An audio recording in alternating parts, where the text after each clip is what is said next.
तँ अहिले थाकेको छस्, म थाहा पाउँछु। यो बेला तेरो दिमागमा यति धेरै कुराहरू एकैचोटि चलिरहेका छन्। कहिले लाग्छ सब ठिक हुन्छ, अनि अर्कै पलमा लाग्छ सब सकियो। 15 दिन, मात्र 15 दिन बाँकी छ, र तेरो मन मान्नै तयार छैन कि अब पनि केही हुन सक्छ। कहिले गिल्ट आउँछ, काश पहिले नै पढेको भए। कहिले डर आउँछ, यो पटक पनि नभए के हुन्छ। कहिले आफैमाथि रिस उठ्छ, म यस्तो किन हुँ। रातमा सुत्न खोज्छस्, निन्द्रा आउँदैन। निन्द्रा आउँछ, बिहान उठ्न मन लाग्दैन।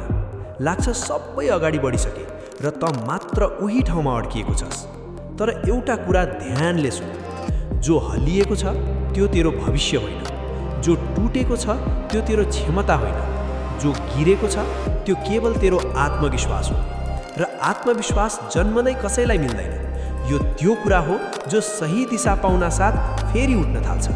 त सोच्दैछस् 15 दिन धेरै कम छ?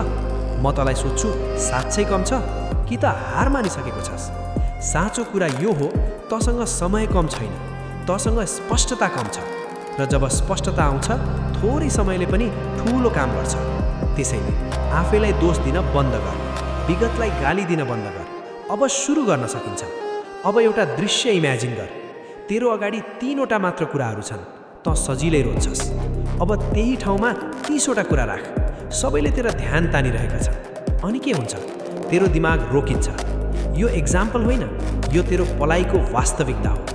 अहिले तेरो अगाडि छन् notes, one shot videos, revision list, PYQs, strategy videos, र साथमा एउटा डर, जे म पढिरहेको छैन त्यही एक्जाममा आयो भने।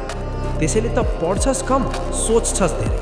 कहिले एउटा भिडियो, कहिले अर्को प्लानर, कहिले कसैको रुटिन, र यो चक्करमा तेरो दिमाग थाकिसक्छ। तेरो समस्या मेहनतको कमी होइन, तेरो समस्या बुद्धिको कमी पनि होइन। तेरो समस्या छ फोकस बिखरिएको छ। जब दिमागलाई एकैचोटि धेरै कुराहरू देखाइन्छ, उसले एउटालाई पनि समात्न डराउँछ।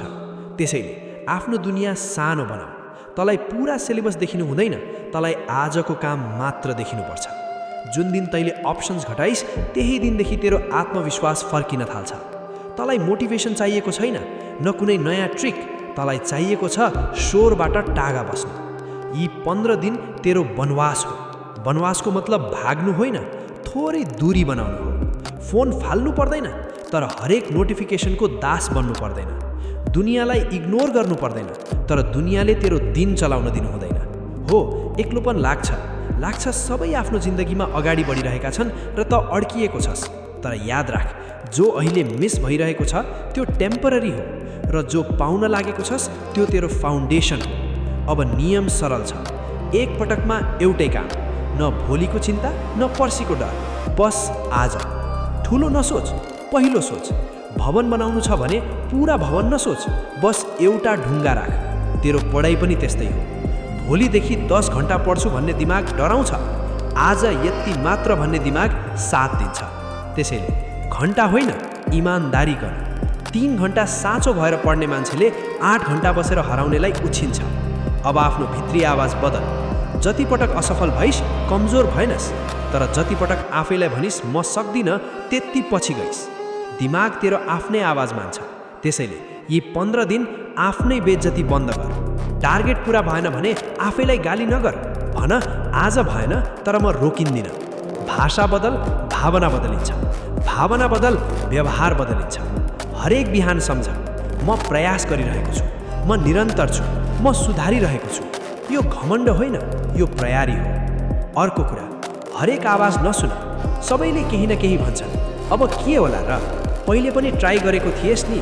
एक्सपेक्टेसन कम राख। तर सबै आवाज तेरो लागि होइनन्। तेरो काम सिम्पल छ, पढ्नु, प्रयास गर्नु, शान्त भएर आफ्नो काम गर्नु। यी 15 दिन दुनियाँलाई देखाउनका लागि होइनन्, यी 15 दिन आफैलाई देखाउनका लागि हुन्। एक्लोपन लाग्छ भने पनि डराउनु पर्दैन। यो सजाय होइन, यो प्रोसेस हो। त बदलिएको छैनस्, बस थोरै थाकेको छस्। र थाक्नु गलत होइन, रोकिनु गलत हो। अब एउटा प्रतिज्ञा गर, अर्को 15 दिन त आफैबाट भाग्दैनस्, बहाना खोज्दैनस्, कसैसँग कम्पेयर गर्दैनस्। बस रोज उठ्छस् र आफ्नो काम गर्छस्। पर्फेक्ट होइन, इमान्दार। 15 दिनले तेरो पुरा जिन्दगी डिसाइड गर्दैन, तर यो तय गर्छ त कुन दिशामा जाँदैछस्। आज आँखा झुकाएर मेहनत गरिस् भने भोलि आँखा उठाएर उभिन सक्छस्। त्यसैले अब उठ, आफ्नो किताब खोल, फोन शान्त राख र आफ्नो मनलाई एउटै कुरा सम्झाइदेऊ, म भागिरहेको छैन, म बनिरहेको छु।